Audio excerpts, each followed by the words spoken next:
Vamos desde el movimiento animalista del Valle a la Cámara de Representantes, por los animales, el agua y la naturaleza. Vamos por la vida.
Transportes especiales a cargo. Confianza en la vía con sentido social.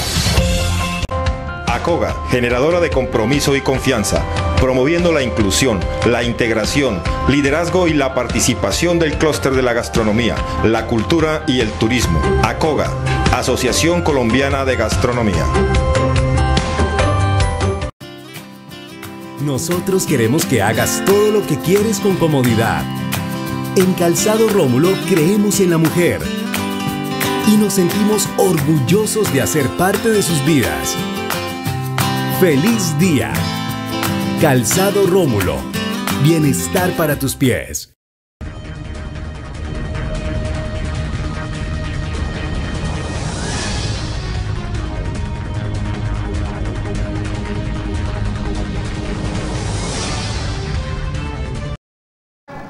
Amables televidentes, los saluda José Alberto Tejada Echeverry, presentándoles el programa institucional del Canal 2 informativo Nuestra Gente.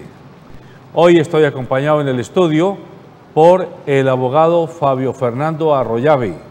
Él ha sido concejal de la ciudad de Cali y ahora es aspirante a la Cámara de Representantes por el Partido Liberal. Hoy va a estar conversando con nosotros en este rato y en este programa. Y también está Sebastián Acosta Zapata, panelista frecuente en nuestro programa, y esperamos que el médico Fernando David Murgueitio haga su llegada al estudio. Nos dijo que venía, lo que pasa es que no viene en carro particular, sino que en la 70 cogió el mío y viene retrasadito, porque como el mío funciona tan bien, nos está haciendo quedar sin la presencia del médico aquí a tiempo. De todas formas, lo vamos a esperar. Saludamos a Fabio Fernando Arroyave y a Sebastián Acosta. Buenos días. Buenos días, José Alberto. Un saludo para ti, para Sebastián, para todos los televidentes. Un saludo muy especial. Muy bien. Sí, muy buenos días, Alberto. Muy buenos días, Fabio Fernando. Espero que esta mañana sea satisfactoria. Igual para todos los televidentes, buenos días y que se lleven las mejores impresiones hoy.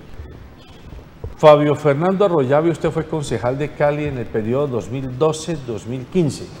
Correcto, sí. Correcto, o sea, en el gobierno de Guerrero. Correcto, don gobierno de Guerrero. Usted acompañó a Rodrigo Guerrero.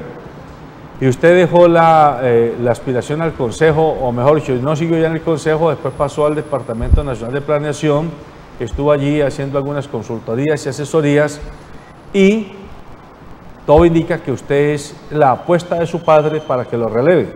Sí, venimos nosotros en una organización política que hemos construido hace 9 años, la cual tiene como fundamento iniciar un proceso de oxigenación de nuevos liderazgos en la política.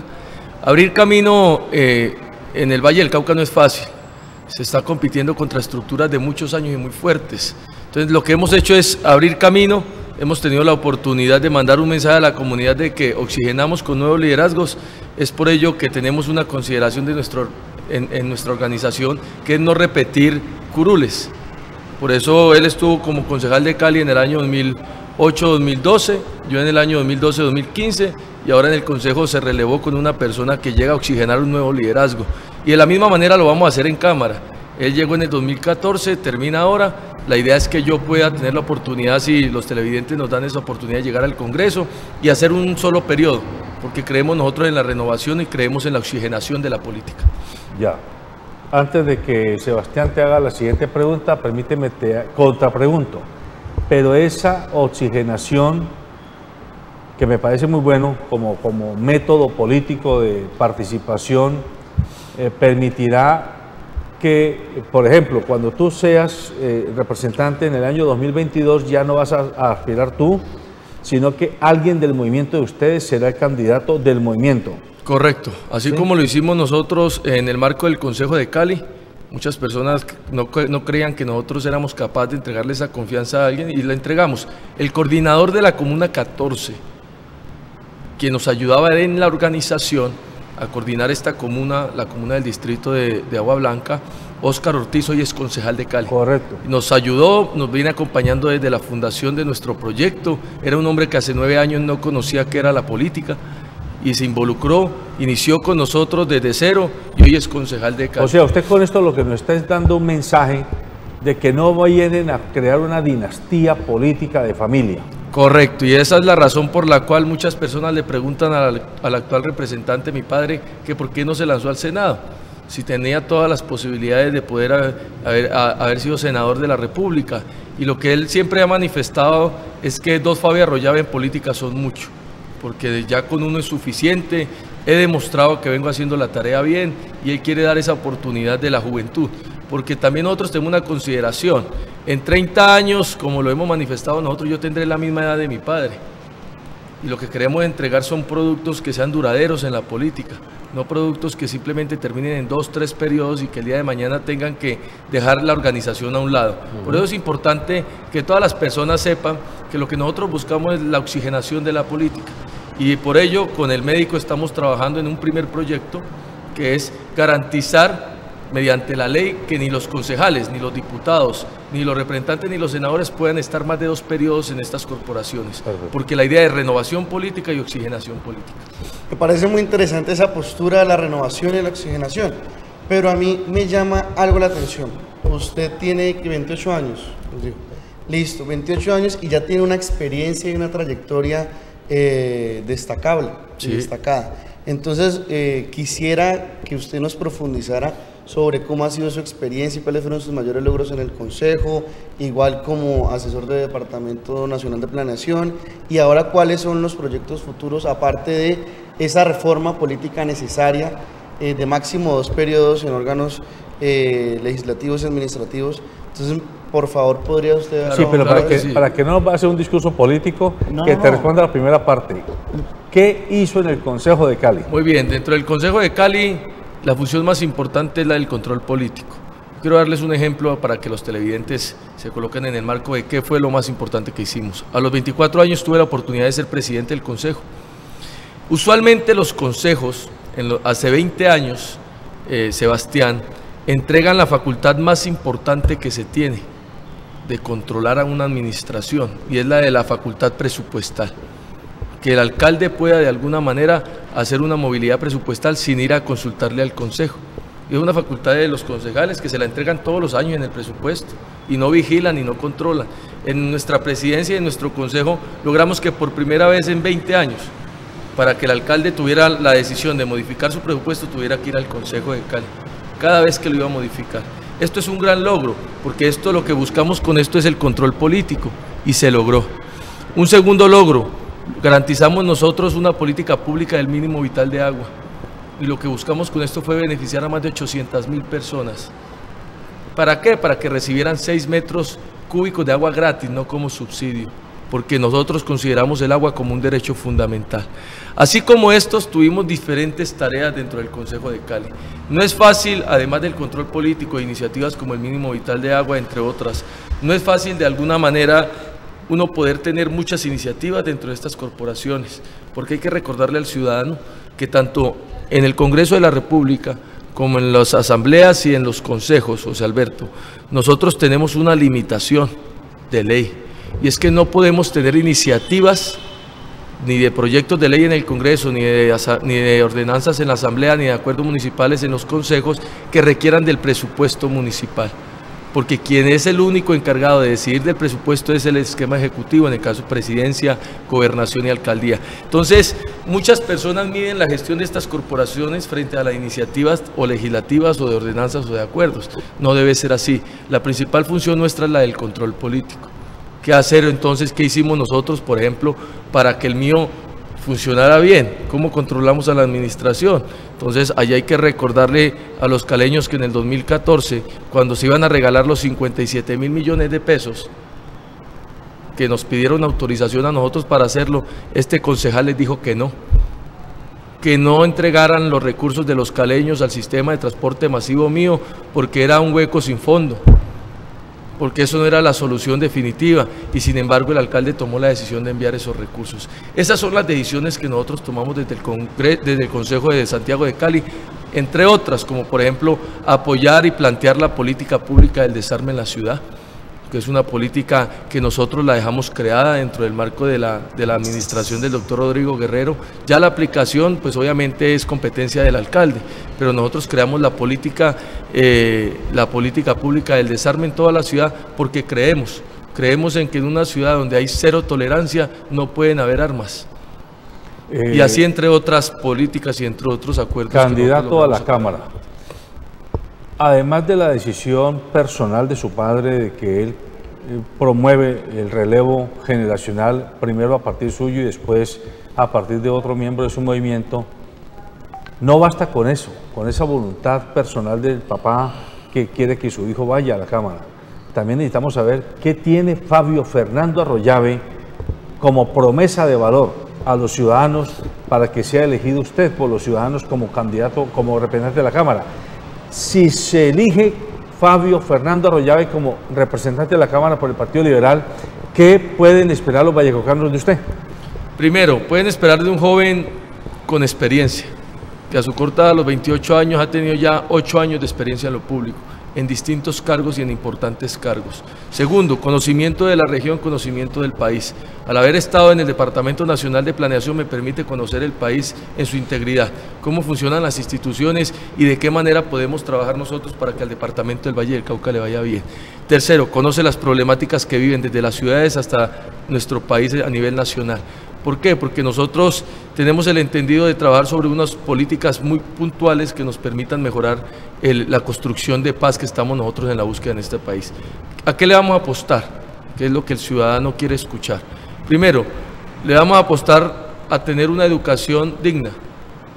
Nosotros consideramos que una vez terminado el conflicto armado, que dejó más de 250.000 muertos y en el cual nos gastamos 32 billones de pesos, y es importante que el ciudadano sepa esta cantidad, cuánto significa.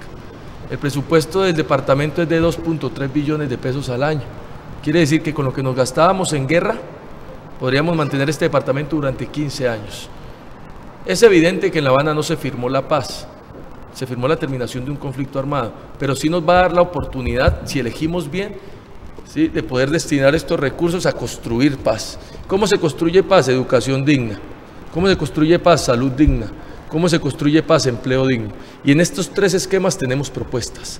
En el primero, para no avanzar mucho y poder continuar, en el primero, que es sobre la educación. Más recursos a la educación, que hoy invierte 16 billones de pesos. ¿Qué queremos nosotros? Jornada única complementaria de 7 a 5 de la tarde con los recursos necesarios. Fortalecimiento de la educación superior pública. 3.7 billones de pesos solamente se enfocan a la educación pública y 32 nosotros lo enfocábamos en guerra. Un país que estaba priorizando la guerra sobre la educación, sobre la salud, es un país que no puede salir adelante y no puede mejorar. Sí, me parece importante ese último punto, y más yo como profesor universitario veo las fallas de financiación que hay en la universidad pública. Entonces, no solamente es una cuestión de más presupuestos, sino también de invertirlo mejor. ¿Cuáles son las propuestas que usted tiene para mejorar esa inversión, para hacerla más eficiente? Porque no es construir solamente edificios, no es que los rectores tengan más autonomía presupuestaria, sino que se desarrollen programas de ciencia, tecnología e innovación, por ejemplo, o se amplíen los programas tanto de pregrado como de posgrado. Entonces, frente a esa presupuestación, usted, ¿qué tiene pensado para la inversión? Sí, sobre la base de que apenas el 10% de los jóvenes que se gradúan pueden ingresar a una universidad. Primero, sí tenemos un problema de cobertura educativa. Y eso es importante que todos lo sepan, porque los que tienen la oportunidad, por ejemplo, de estar en una excelente universidad como es la Universidad del Valle, saben que para aplicar a un cupo es muy difícil, porque todas las personas quieren acceder a ella. Y de muchos que aplican quedan muy pocos. Se inscriben 60.000 para que queden como 5.000. Correcto, entonces allí sí hay un esquema de inconveniente de fortalecimiento de lo público. Hay unos programas que se han creado de alguna manera, que por ejemplo el programa Serpi lo paga. Esos son programas que ayudan, pero no dejan de ser más que de pronto acuerdos entre lo público y lo privado. Pero a propósito, permítame, Fabio, en ese punto. Pero el programa Serpi lo paga, que es un programa bueno en cuanto a su estructura, a su propósito, no es tan conveniente en su metodología de irrigación de los recursos, porque es que uno no entiende por qué el Estado coge la plata del Estado y se la entrega a las universidades privadas, cuando debiera entregársela a las universidades públicas. Hacia allá voy, José Alberto. Entonces, ¿qué estamos hablando? Que este es un programa que gasta entre 700.000 y 800.000 millones de pesos al año. Y en toda la educación pública se gasta 3.7 billones de pesos. Entonces, ¿en qué queremos nosotros apostarle? Al fortalecimiento de la educación pública. Porque hay muchas ciudades, hay muchos departamentos, hay muchas zonas de nuestro país que hoy no tienen presencia de entidades públicas y instituciones públicas. Hay otras entidades, para no referirnos solamente a la Universidad del Valle, que es muy importante, Intenalco, por ejemplo. Intenalco es una entidad a nivel nacional. Elita, pero uno conoce las realidades de estas entidades y son entidades que tienen que autosostener. Claro, y que sufren. Y que sufren todo el tiempo. La Universidad del Valle le pasa. Entonces, ¿qué es lo que tenemos? Yo sí creo que hay que hacer, digamos, de alguna manera una política a nivel nacional sobre el fortalecimiento de algunos programas para enfocarnos en cómo las ciudades empiezan a tener la oportunidad de dirigir ese estudio hacia lo que necesitan. Le voy a dar otro ejemplo. Buenaventura. Buenaventura tiene la Universidad del Pacífico. Primero, ¿qué se tendría que hacer? Un fortalecimiento económico, que es importante. Pero ahorita vamos a ver lo que Sebastián nos preguntaba, pero cómo también desde los programas podemos trabajar. Yo pienso que no hay un direccionamiento de los programas en las diferentes universidades a nivel nacional sobre lo que necesita su ciudad, sobre cuál es el esquema de trabajadores o de profesionales que necesita la ciudad. Y en Buenaventura hay un ejemplo perfecto. En Buenaventura tenemos esta universidad. ¿Cuáles son los 2 o 3 esquemas o los potenciales que tienen económicos Buenaventura? Primero, el tema del turismo, una ciudad turística por sí. segundo, el puerto, correcto, la parte logística. Y tercero, el tema productivo. Esos son los 3 temas como más fuertes de alguna manera que tiene Buenaventura. La Universidad del Pacífico, de alguna manera, siendo una buena universidad, hoy no le permite a esa persona que quiere volverse profesional para trabajar en el puerto, no le permite estudiar porque no tiene programas enfocados a ello. No tiene ni logística de portuaria ni tiene biología marina. Correcto. Y la Universidad de La Sabana, que está en Bogotá, correcto. Sí, esos son los problemas que nosotros tenemos que llegar a solucionar. Entonces, ¿qué pasa? Los profesionales, ¿de dónde llegan a trabajar en el puerto? Vienen del exterior. Correcto. Los traemos de Chile, los traemos de otras partes donde han tenido la oportunidad de prepararse, porque la gente de Buenaventura no puede por recursos salir a estudiar. Entonces, el único que está prestando 1 o 2 programas, si no estoy mal, es el SENA, pero de alguna manera pienso que lo que es SENA, lo que es Universidad del Pacífico, como entidades públicas debemos fortalecerlas. Por ejemplo, no hay una universidad, para finalizar este primer esquema, en Buenaventura que le enseñe derecho a los estudiantes. Y la gente dirá, pero ¿para qué el derecho? Porque el derecho portuario de alguna manera en relaciones exteriores financia gran parte de la economía de Buenaventura. Todas las entidades que ayudan y promueven la exportación y la importación deben tener abogados expertos, allá no los preparamos. Sí. Entonces, lo que hacemos es llevar los profesionales de otras partes y no fortalecemos la economía. La importancia de lo que usted está diciendo, un enfoque de formación en derecho que ya no sea el derecho de familia, el derecho laboral, el derecho comercial clásico, sino el derecho internacional, el derecho de negocio, marítimo, exteriores, etcétera. ¿Sí? Así es. Fabio, permítame, yo le pregunto, ¿cuál es su posición o qué podemos esperar de usted en su gestión como representante de la Cámara con respecto al tren de cercanías que tanto nos mortifica a los caleños y a los vallecaucanos? Muy bien, y me alegra esa pregunta, porque es que de tantas cosas, ahora que Sebastián me preguntaba, no se le vienen a la cabeza todas las tareas que nosotros realizamos dentro del Consejo. Fui el principal defensor del tren de cercanías. Nosotros lo defendimos desde el inicio de nuestra concejalía frente al doctor Rodrigo Guerrero y lo seguimos defendiendo. Creemos que es el mecanismo que necesita toda esta región para poder interconectarse nuevamente. Hoy, en esta región que ha crecido de manera desorganizada, porque eso es uno de los factores que tenemos nosotros, y eso es factores de las malas administraciones. Cuando usted administra mal, le pasa lo que le está pasando a Jamundí y lo que le está pasando a Cali. Y es que no tienen problema en ancharse. Y cuando digo ancharse, ¿qué quiere decir? Que se crecen desorganizadamente, al revés de lo que llaman las grandes ciudades, y es de crecer hacia arriba, no hacia lo ancho, porque es menos costoso, en ciudades enanas como las nuestras. Pero bueno, esos son inconvenientes que nos generan simplemente malas administraciones y malas planeaciones. En eso creemos que dentro de todas las competencias o dentro de todas las decisiones integrales que se deben tomar para mejorar la movilidad es el tren de cercanías, porque no puede ser una sola. Hoy el problema de movilidad en nuestra región, en este círculo del suroccidente de nuestro departamento, lo que es Yumbo, lo que es Candelaria, lo que es Jamundí, lo que es Palmira, hasta Cali, agua, lo que es que ya se está convirtiendo en una sola ciudad prácticamente, ¿correcto? Debemos utilizar todos los mecanismos y el tren de cercanía nos va a permitir a nosotros precisamente eso, nos permite tener una conectividad rápida, una conectividad segura y una conectividad de alguna manera más económica. Y nos va a permitir, además de los beneficios ambientales, de beneficios en temas de tiempo, muchos más. Entonces yo creo que estas decisiones estamos atrasados en tomarlas. Es como la decisión del metro. Si nosotros no empezamos a pensar hoy el metro para esta ciudad, no lo vamos a tener en 50 años. Necesitamos empezarlo a pensar ya, porque ya vimos el ejemplo de Bogotá. Y cuando en Bogotá vemos un ejemplo que siendo la capital hay tantos inconvenientes para desarrollar el metro, tanto tiempo, yo consideraría que una de las banderas que debería tener un alcalde en Cali y una de las banderas que deberíamos tener nosotros en Bogotá es empezar a plantear la necesidad del metro para Cali, porque es la solución en el mediano y en el largo plazo. Bueno, referente a estas soluciones, digamos, de gran alcance, también a uno como caleño lo deja preocupado en Cali, por ejemplo. Entonces, frente a Cali, que está desfinanciándose muy rápido, que no le aporta los mismos recursos que le aportaba hace algunos años al municipio, que vemos el ejemplo de Medellín, que la EPM con los 3 billones que le gira a la alcaldía de Medellín, la alcaldía de Medellín hace unos años tomó la decisión de decir, yo voy a construir un metro, lo planeó a 3 años y lo ejecutó y lo terminó, un tranvía y lo ejecutó.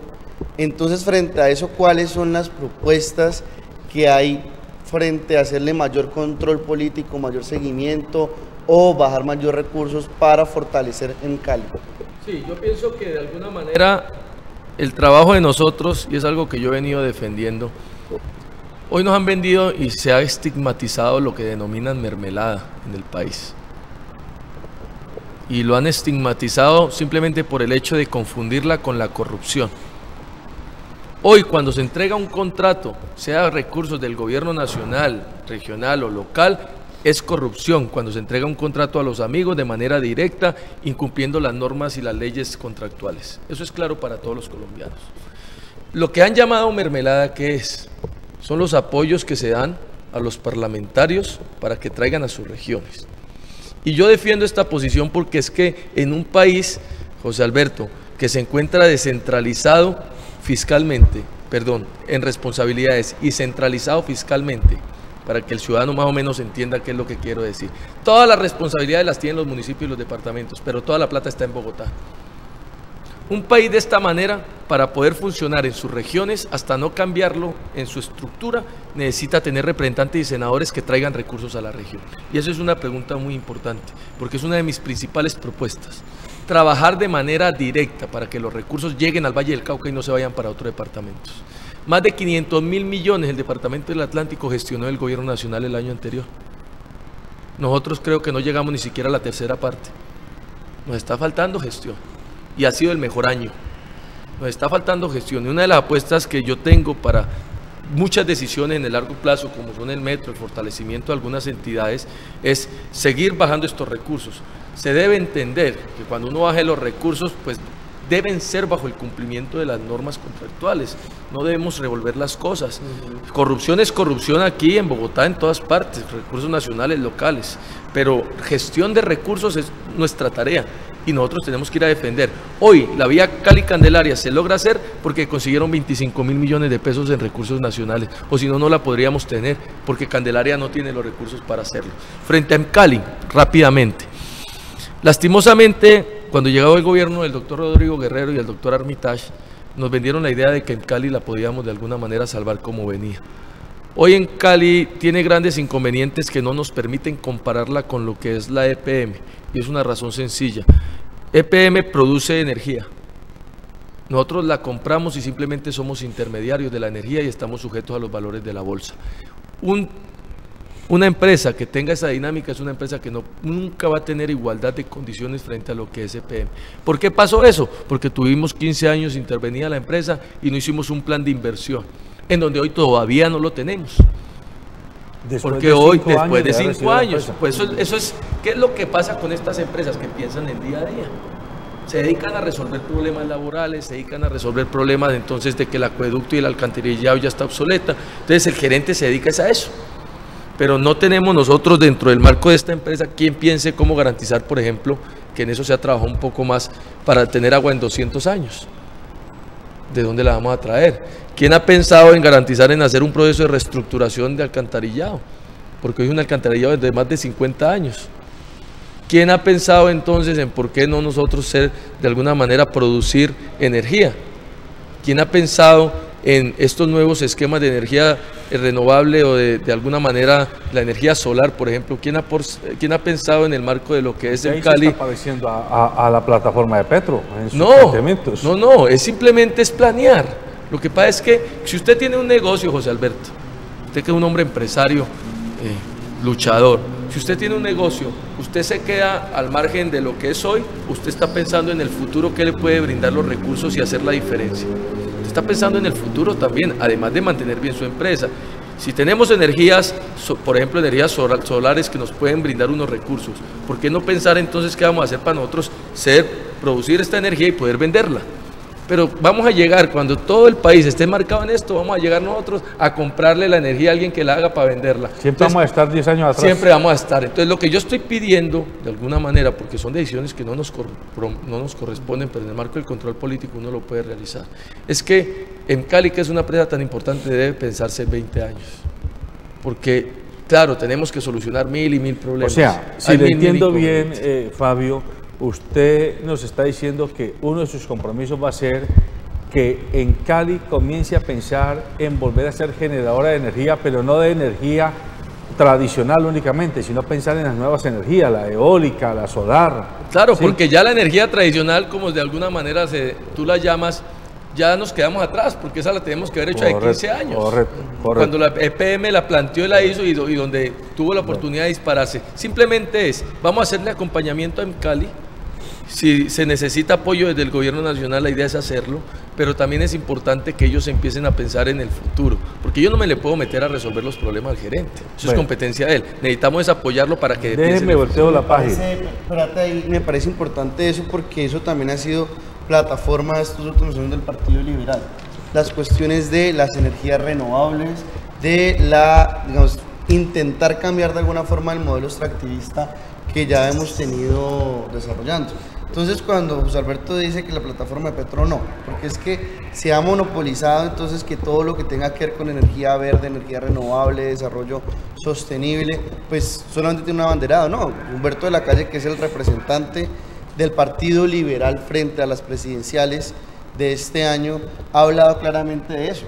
Ha hablado que en el 2024 la Unión Europea ya va a prohibir expresamente cualquier tipo de energía que se apalanque de los recursos fósiles, es decir, de carbón, de gas, de petróleo, y va así a reducir también la huella de ozono y la huella hídrica que todos estos aparatos y todas estas producciones generan.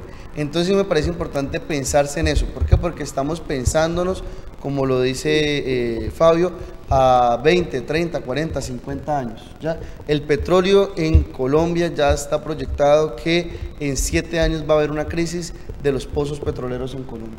Y es urgente cambiar eso. ¿Y cómo se cambia? Pienso yo que desde la Cámara de Representantes haciendo control político a todas estas empresas públicas que tendrían que generar recursos, pero también tendrán que generar energías sostenibles para pensarse a futuro. Muy bien esa defensa del partido, del glorioso partido liberal que hace Sebastián, nuestro querido panelista. Fabio, permítame doy una vuelta a la página. Tema de salud, sobre todo salud pública, ya no solamente la salud de la mala atención o la precaria atención que tenemos en general los colombianos por el sistema, sino la crisis que está viviendo el sistema de salud pública. Los hospitales, el Universitario del Valle, el Hospital de Buenaventura, el Hospital de Cartago, el Hospital de Tuluá, el Hospital de Palmira. ¿Cuál va a ser la posición de Fabio Arroyave para que se reivindique la recuperación de esta infraestructura de oferta de salud pública? No solo EPS privadas con sus clínicas privadas, sino los hospitales y centros hospitalarios del gobierno. Bueno, ahí José Alberto, a pesar de que la pregunta es muy específica, yo debo hablar de un sistema. Y nosotros venimos, junto con mi fórmula, que es el médico Murgueditio, venimos hablando de un sistema. Que sabe bastante de salud. Claro que sí, y nosotros queremos acompañar en ese propósito, porque definitivamente el sistema que nos plantearon hace 24 años no está funcionando en todo su esquema. Y no funciona es porque hay un tema, mire que en la salud pasa algo, en la salud la gente nunca pide más recursos. ¿No se ha dado cuenta que usted dice en la educación necesitamos más recursos, hay poco apoyo? En la salud nunca se plantea ese debate. Quiere decir que de alguna manera en la salud podemos tener unos recursos importantes que ya se están destinando. La pregunta es cómo se está manejando. Y aquí lo principal que nosotros queremos trabajar es apostarle a la cero intermediación en el sistema de salud. Esto es lo que debemos. Cuando uno hace un aporte a la salud, usted lo consigna. Esos recursos usualmente nos lo están manejando los bancos. Los bancos para todas las transacciones que realizan cobran una transacción. Ahí empieza a quedarse la plata. Luego entramos en el marco de lo que es las EPS, luego entramos en el marco de lo que son las IPS y todos deben pagar funcionarios y sacar sus rentabilidades. No es inconveniente, no estamos hoy criticando al empresario, no. El empresario hizo en confianza, legítima confianza, hizo una inversión y tiene que recuperar su inversión. ¿Correcto? Pero no debería ser así. Un sistema no debe estar pensado en generar utilidades, y menos cuando estamos hablando de un tema tan delicado como la salud.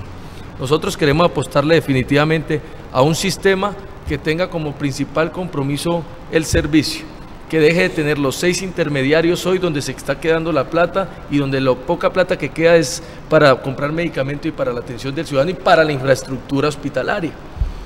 Es que el inconveniente que hoy nosotros tenemos es que los recursos se nos están quedando en el proceso antes de llegarle al último destinatario, que debería ser el primer destinatario, que es el usuario. Y ahí, cuando hablo del usuario, no solamente hablo de la atención del médico, hablo de de alguna manera garantía de una atención digna, como son hospitales dignos que se puedan atender a las personas. Fíjese un ejemplo: San Antonio de los Caballeros, corregimiento de Florida. Muchas personas de pronto no lo identifican. Es un corregimiento que tiene un número de habitantes importantísimo, muy grande, casi llega al número de habitantes que tiene la zona urbana de lo que es Florida mismo en sí. San Antonio de los Caballeros, después de las 7 de la noche, no tiene atención. Quiere decir... La gente no puede enfermar después de las 7. Correcto, la gente para enfermarse tiene que saber que antes de las 6:30 puede enfermarse. Entonces, ¿recuerdan ustedes el padre del futbolista que murió hace poco, Edwin Valencia? Sí. Él es San Antonio de los Caballeros. No pudo tener la atención necesaria, porque después de las 7 de la noche de alguna manera no se atiende, y eso está pasando en muchas partes, donde primero no se ha hecho la inversión de manera adecuada en poder garantizar una infraestructura digna, pero también no se tiene la posibilidad de contar con los profesionales necesarios. Ustedes no escucharon en Buenaventura el caso de la madre que está dando a luz, perdió a su niño porque no había un ginecólogo. Eso pasa todos los días, y eso es un tema estructural de un sistema que está priorizando hoy la ¿Cómo generación sería de la utilidades. eliminación de ese sistema de intermediarios? Es muy sencillo. Nosotros no tenemos por qué dar tantas vueltas para llegar al usuario final. Aquí debe haber una relación directa entre el Estado y los prestadores del servicio. ¿Correcto? Donde tengamos la oportunidad de que los recursos no se saquen en esa intermediación 3, 4 intermediarios sacando utilidades, sino que haya directamente una entidad o entidades que presten el servicio y que tengan en el marco de su competencia, más que una utilidad, es hacer un trabajo de alguna manera sin ánimo de lucro que se reinvierta sus utilidades. Hoy sí podemos nosotros tener la oportunidad, en las fundaciones lo vemos, ¿cuántos proyectos ejecutan? Muchos supuestamente, porque no se hace así, pero ¿cuántos proyectos que sí lo hacen? Las fundaciones hoy los ejecutan sin ánimo de lucro, donde se hace una reinversión de estos recursos, donde lo que hacen estas fundaciones es atender y reinvertir. Y aquí tenemos clínicas que son ejemplo. La Fundación del Valle de Lili es una fundación y tiene dentro, y les pagan bien a sus directivos, y les pagan bien a sus empleados, y les pagan bien a todo el mundo, pero su propósito no es generar utilidades. Su propósito es que las utilidades se reinviertan. Entonces, obviamente habrá que pensar un modelo, eso no es tan sencillo como el de uno sentarse a plantearlo y a decirlo. Lo que nosotros estamos generando, y en esto tendrá que tener la participación los que saben realmente, pero para terminar, el principio que queremos rodear, el nuevo sistema de salud, es lo que a nosotros nos interesa ahora. Pero antes era un principio, José Alberto, y con esto termino, antes era un principio de ser un negocio. Ahora queremos plantearlo que sea un principio de ser un servicio. En síntesis, su propuesta entonces va enfocada a que las EPS deben desaparecer. Correcto, deben desaparecer porque son intermediarios innecesarios, que están generando uno. ¿Por qué Saluco compró canchas de golf y por qué Saluco compró edificios? Porque tenía demasiadas utilidades y la gente muriéndose.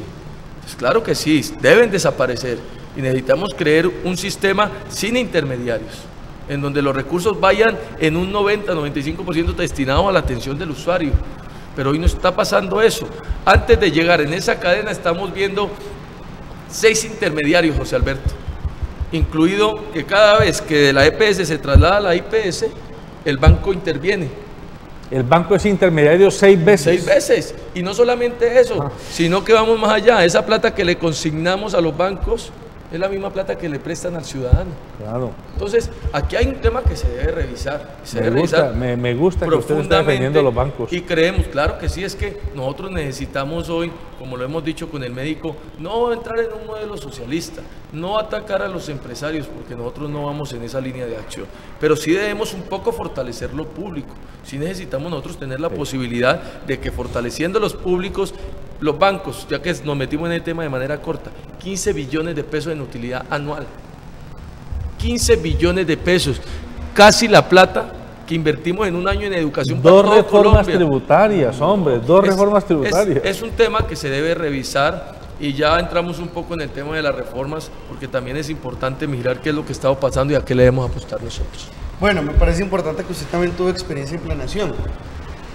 Frente a eso, las ciudades colombianas están colapsando, prácticamente todas por igual, por diferentes vías, ya sea servicios públicos, ya sea transporte público, ya sea zonas no aptas para habitabilidad, zonas de desarrollo humano incompleto. Entonces, frente a eso, ¿hay algún tipo de propuestas que reorienten el ordenamiento territorial de la ciudad y, digamos, con la incorporación del punto 1 de los acuerdos de paz entre las FARC y el gobierno, que buscan un desarrollo rural integral del campo colombiano, pues frente a ese nuevo esquema, frente a esas nuevas presiones que pueden empezar a llegar a la agenda pública y asimismo asimilar a la agenda política? ¿Qué hay frente a lo que Fabio Fernando Royave se ha pensado en ordenamiento territorial? Hoy las normas las tenemos. Yo considero que no es un tema de normas, es un tema de la aplicabilidad de la norma y del control que se está haciendo a la norma. En Colombia se construyó un modelo de planes de ordenamiento para los diferentes municipios y esos modelos están pensados para poder organizar la ciudad. Pero debemos nosotros entrar en el marco de que eso se cumpla. Cali, siendo una ciudad capital, era una ciudad que llegó al punto de estar desactualizado su plan de ordenamiento territorial. Duró más de 2 o 3 años desactualizado su plan de ordenamiento territorial. Una ciudad como Cali. Y lo peor aún, hay ciudades en el país, incluido Buenaventura, que no han tenido su primer POT o que no lo han actualizado y llevan 5 años sin actualizarlo. Eso es lo que genera la desorganización. Cuando hay programas, por ejemplo, en el Gobierno Nacional, en el Departamento Nacional de Planeación, se creó precisamente con el Banco Mundial un programa que llamaron POT Modernos, buscando tener unas líneas generales y poder planear todo el desarrollo del país de manera nacional. Porque ¿qué es lo que estaba pasando también? Que los planes de ordenamiento estaban haciendo muy independientes, pero no estaban viendo una política nacional de país, enfocándolos a un desarrollo que sea un desarrollo integral. ¿Qué hicimos nosotros con esto? Se enfocaron más de 115, 120 ciudades, en el marco de apoyar y financiar los planes de ordenamiento territorial. Entre ellos, en el Valle tuvimos 6 ciudades que se financiaron. Palmira, Buenaventura. Paréntesis, Buenaventura no podía tener inversiones en acueducto y alcantarillado porque no permiten hacer inversiones al gobierno nacional si no se tiene un plan de ordenamiento territorial. Fíjense las pequeñeces que llegamos nosotros. Y eso es un tema de control, evidentemente, un control ciudadano, un control de ciudades. Pero bueno, Jamundí, por ejemplo. Jamundí, lo que está pasando con Jamundí es un tema irresponsable. Jamundí ha tenido un crecimiento de más de 50.000, 60.000 personas en los últimos años, con los mismos hospitales, con las mismas vías, con los mismos sistemas educativos, con el mismo acueducto. Eso es de manera irresponsable administrar una ciudad. Entonces, ¿qué es lo que nosotros consideramos? Que esos planes que vienen desde el orden nacional debemos hacer un mayor control, que realmente se estén cumpliendo, se estén actualizando y se estén en el marco de querer proteger la ciudad y de querer proteger, porque es lo único que nos queda a nosotros. El plan de ordenamiento territorial para el ciudadano, rápidamente, es la línea que debe seguir una ciudad para organizar su ciudad. Es lo que te considera y te permite dónde están las zonas públicas, dónde pueden estar las discotecas, dónde los usos de suelo, dónde hay zona comercial, dónde hay zona residencial, dónde podemos seguir construyendo y dónde no, qué áreas vamos a proteger, si vamos a permitir el crecimiento hacia la altura y entonces ahí se autorizan estos planes de ordenamiento, construir más de 10 pisos, dar beneficios tributarios como se dieron en algunas zonas de Cali al que construya más de 12 pisos. O sea, todo esto es lo que hace el plan de ordenamiento territorial, pero las ciudades no lo ven como un tema importante porque no nos hemos sentado a planear. Y termino con esto, y el ejemplo es Cali. La mayoría de secretarías de educación, de secretarías de planeación de los municipios, son secretarías que nuevamente se dedican a solucionar problemas, pero no hay secretarías que se dediquen a pensar el municipio. No las piensan, no las miran, simplemente van entregando usos de suelo como se hizo en los 3 años que estuvo desactualizado el plan de ordenamiento en Cali, como estaba en Jamundí, como está en muchas partes, y entonces cuando ya nos encontramos y vemos la ciudad que tenemos, vemos que es una ciudad que construyó hacia el sur sin poder haber construido hacia el sur, que permitió un desarrollo de grandes urbanizaciones hacia el sur y que no tiene carreteras, que construyó hacia el sur y nunca pensó cómo llevar los servicios públicos y estábamos en capacidad de tenerlo. Cuando construir en zonas como estas, ¿sí?, que son enanas, si se densifican, la llegada de los servicios públicos es más fácil. El transporte es más fácil porque usted coge el sistema de transporte masivo si funcionara bien y simplemente sale y no tiene que utilizar un carro para trasladarse. Esos temas, y para allá, digamos, nuestro enfoque es tratar de hacer un mayor control político desde el Congreso de la República para que en principio los 42 municipios del departamento del Valle del Cauca tengan un plan de ordenamiento. Ahora que usted habla que de lo estén los cumpliendo 42 municipios. 41 y distrito sí, portuario. En ocasiones, ahora último no se ha vuelto a escuchar, pero de cuando en cuando los 17 municipios del norte del Valle del Cauca se han quejado y han hecho manifestaciones duras con respecto al centralismo que se reproduce en el Valle respecto a sus municipios. Así como nosotros desde Cali nos quejamos por el centralismo de Bogotá, la gente de Anserma Nuevo, la gente del Dobio, la gente de La Unión, la gente de Argelia se queja de que no existen para la gobernación del Valle. Hay una falta de mirada integral al departamento y a veces cuando se habla del departamento del Valle pareciera que se habla de Cali y su entorno, metropolitano. Y ese Valle del Cauca de Tuluá para arriba tiende a ser desconocido al punto que ha habido tentaciones de los alcaldes de hacer movimientos para volverse a adherir o al Quindío o a Risaralda, porque sienten que están más cerca y pueden ser mejor atendidos que aquí en el Valle. Frente a ese centro y norte del Valle, ¿usted qué mirada tiene? ¿Qué propuestas tiene? Muy importante. Y eso no solamente que lo aquejen las personas del norte del Valle, sino que es una realidad. Cartago, por ejemplo, era el municipio llamado a recoger en todo el norte del Valle, incluido Risaralda, todo el desarrollo económico. Era la ciudad llamada a recoger todo el desarrollo económico. Hoy Pereira es 100 veces más importante que Cartago. Cartago se quedó siendo un pueblo y Pereira es una ciudad. Y eso lo reconocen las mismas personas que habitan en Cartago. ¿Eso por qué se da? Por falta de presencia del Estado, de alguna manera. Vea estas decisiones que se toman de maneras equivocadas. Hoy los vallecaucanos, muchos no conocen que Cartago no tiene una sede de la DIAN. Cosas tan sencillas. ¿Por qué sencillas? Porque hoy, al no tener de alguna manera una sede de la DIAN y tenerla en Pereira, ¿dónde se lleva el desarrollo? Claro. O sea, Pereira. ¿Por qué? Porque todas las personas tienen que, desde el norte, trasladarse hasta Pereira, y cuando usted va detrás de hacer un pago de impuestos o de hacer una gestión en la DIAN, pues se queda también de alguna manera activando otro tipo de economía. Entonces, cuando las instituciones las sacamos de las ciudades, las convertimos en pueblos. Y el norte hoy tiene que priorizar entre ir a fortalecer Pereira o fortalecer Cali. Si yo fuera una persona que habita en el norte, fortalezco Pereira, porque me queda más cerca.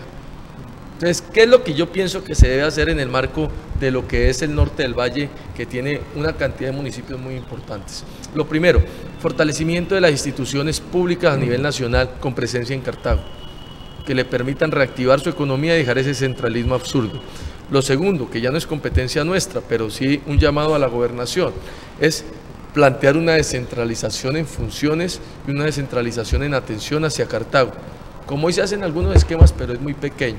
¿Por qué? Porque si nosotros lo que permitimos es que estos 17 municipios que están alrededor de Cartago puedan crear y fortalecer a Cartago como su ciudad capital de alguna manera, vamos a permitir que allá haya una zona de activación económica. Porque hoy la tenemos entre Cali, hay toda una ruta libre y llegamos a Pereira.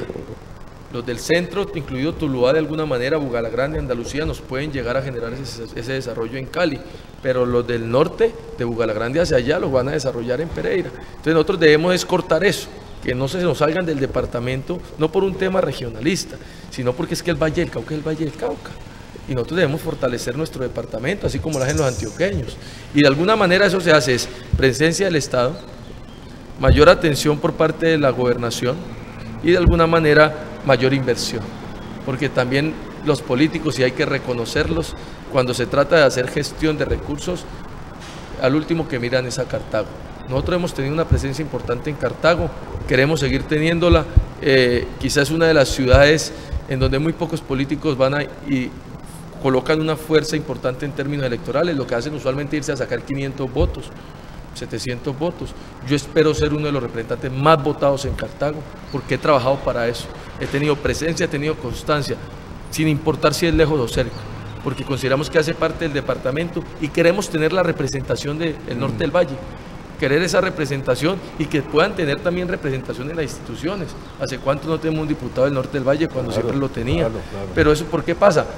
Primero, responsabilidad de una comunidad que no se ha unido en torno de sacar proyectos adelante, proyectos políticos. Y segundo, falta de inversión y falta de interés, porque de alguna manera queda muy lejos del centralismo caleño y queda muy lejos del centralismo bogotano. Bueno, me parece importante todas estas consideraciones de orden regional, de orden de planeación, pero yo le quiero hacer una pregunta salida un poco de eso. ¿Cuál es su lectura del panorama político para las elecciones del 11 de marzo a nivel nacional y regional, y cuál es el panorama para las elecciones presidenciales? A nivel nacional, el primer panorama que tenemos que decir es que por primera vez vamos a tener un presidente sí o sí que no sea de la U, y eso va a cambiar todo el panorama nacional. Eso es importante que lo sepan, porque nosotros venimos de más de 15, 16 años de alguna manera con presidente de la U. Uribe, Santos. Igual, estando en peleas, vienen siendo de un partido de la U. Al cambiar ese panorama, obviamente todo va a cambiar. Las fuerzas en el Congreso cambian. En el 2019 van a cambiar las fuerzas en los consejos y las fuerzas en las asambleas. Quiere decir de alguna manera que hay una modificación de lo que viene pasando en el país en términos de partidos. Y van a haber otros partidos que en mi consideración se van a fortalecer mucho los partidos tradicionales, ¿sí? Porque lo vienen haciendo. En el Valle del Cauca lo vemos, como de alguna manera el Partido Liberal vuelve a recuperar esa tradición que tiene y puede llegar a 4 representantes a la Cámara. Y ya en el marco de lo que es Senado a nivel nacional, para hacer una reflexión, la U va a perder senadores.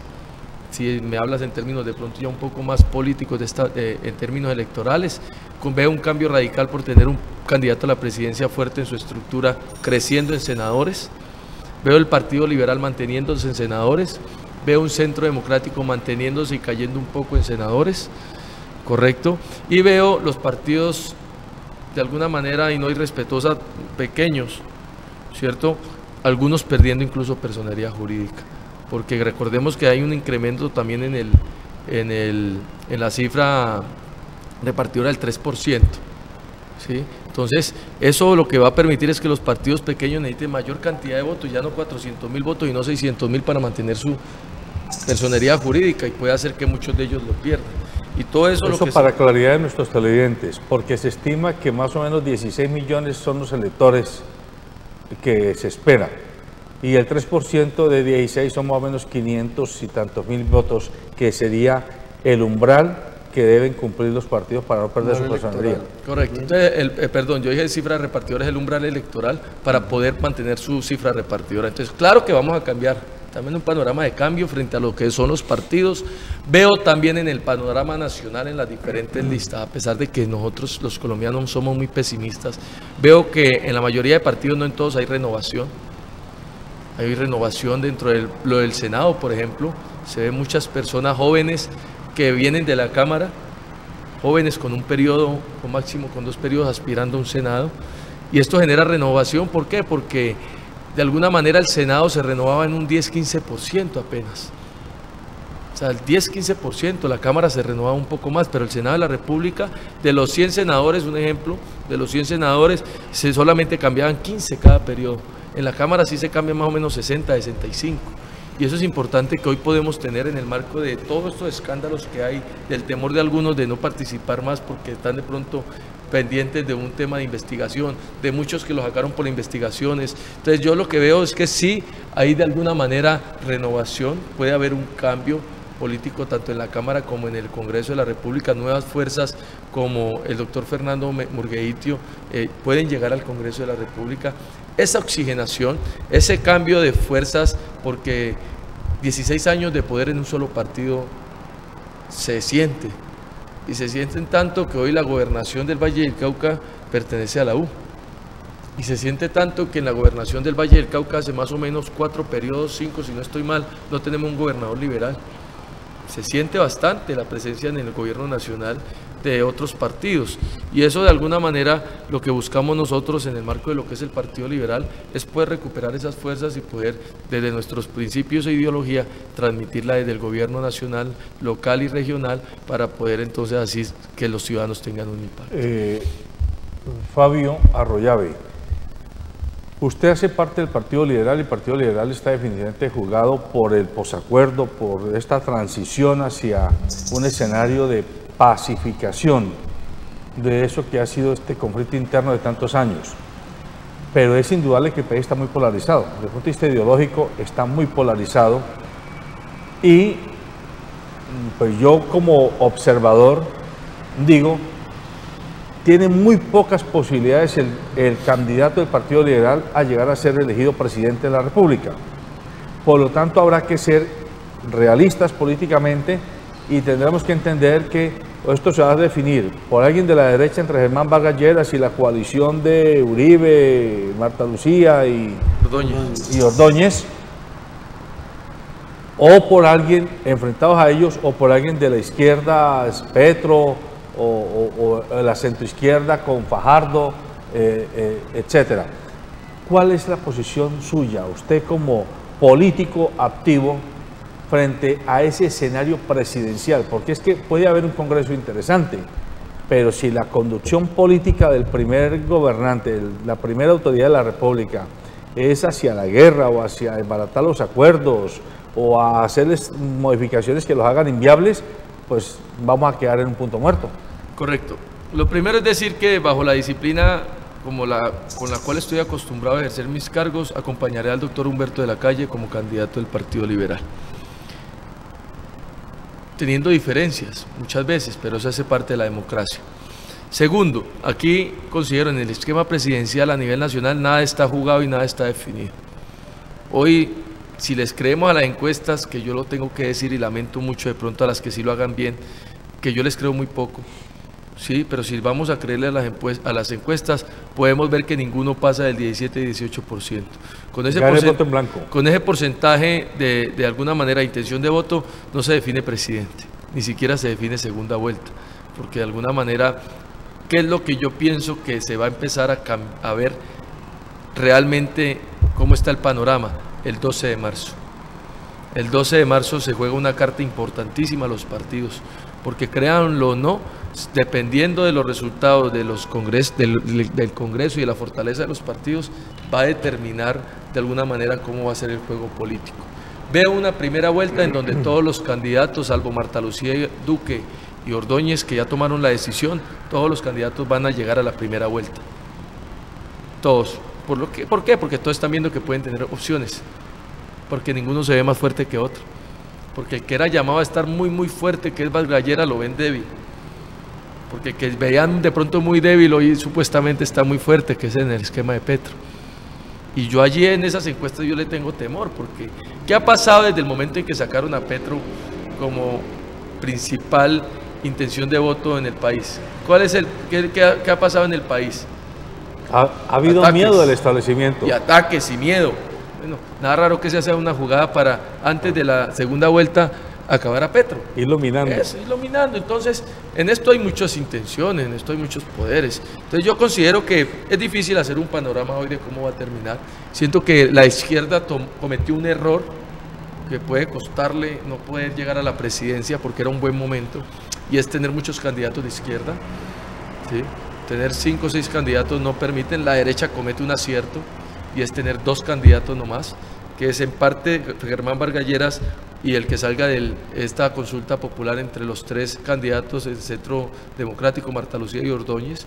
Pero yo pienso que de alguna manera el panorama después del 12 lo tenemos más claro, todos van a jugarse a primera vuelta para tratar de pasar, y ya en segunda vueltas, dentro del escenario que yo sí le puedo decir a todos los televidentes en el marco de mis principios, y es que yo no le voy a apostar a la guerra, José Alberto.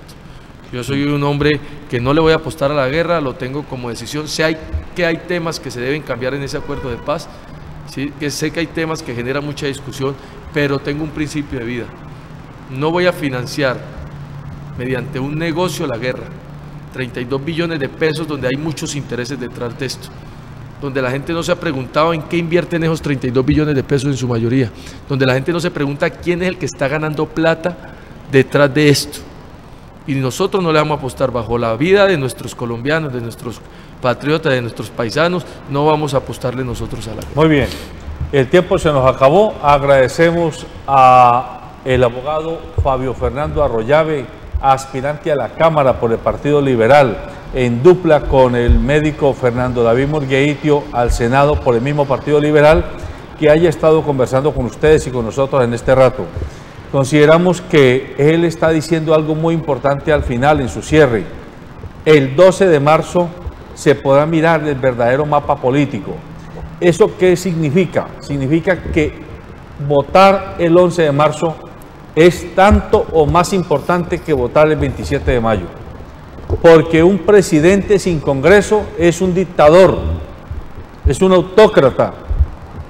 Y un Congreso que en su mayoría no se alinee con el gobernante que elijamos en el próximo mayo, pues vamos a tener muy poca gobernabilidad y por lo tanto vamos a vivir empantanados. hay que procurar salir a votar el 11 de marzo, porque el 11 de marzo vamos a escoger a los representantes y a los senadores que van a trabajar haciendo control político y trayendo inversión para las regiones y promoviendo el desarrollo en los diversos municipios del país que cada uno de nosotros está esperando que se logre. Salga usted a votar, por favor. Tenga en consideración personas como Fabio Fernando Arroyave, que es un joven vallecaucano, es un hombre que está siendo tan joven, ya tiene un periplo político, un quehacer político y tiene una mentalidad que todavía le permite visualizar este país de los próximos 40, 50 años. Y es a él a quien le corresponde, con el apoyo de ustedes, los electores, que convencer y convocar a los más jóvenes para que tomen la posta.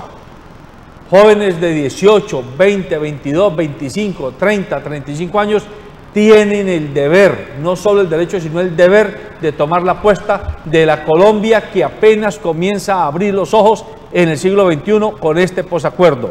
En buena hora, tener candidatos que dicen: yo no le apuesto a la guerra, yo le apuesto a la paz. Buenos días.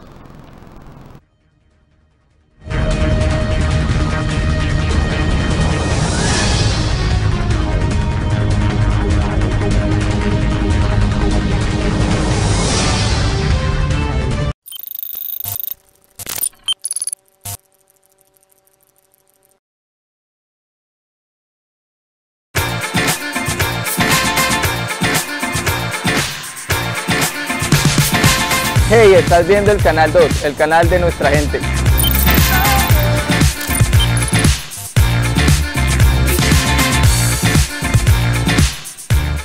En momentos de relax, en los trascendentales, cuando arriesgaste dar ese primer paso. Calzado Rómulo, Rómulus y Cruz Verde es calidad y confort para todos tus momentos. Calzado Rómulo, orgullosamente calzando a Colombia.